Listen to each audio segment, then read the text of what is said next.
Hello guys, good morning. Andito tayo magkikisami ng malaking bahay.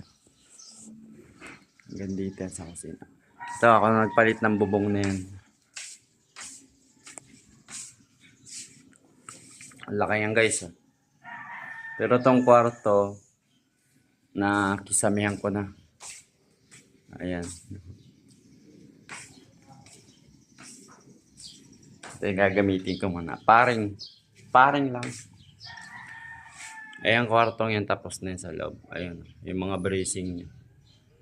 Yung bubong okay na din. Ayan.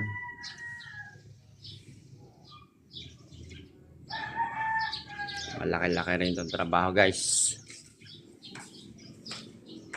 Yan guys, good morning. Maraming salamat. Update kayo ulit. Bye-bye. Ingat kayo lahat.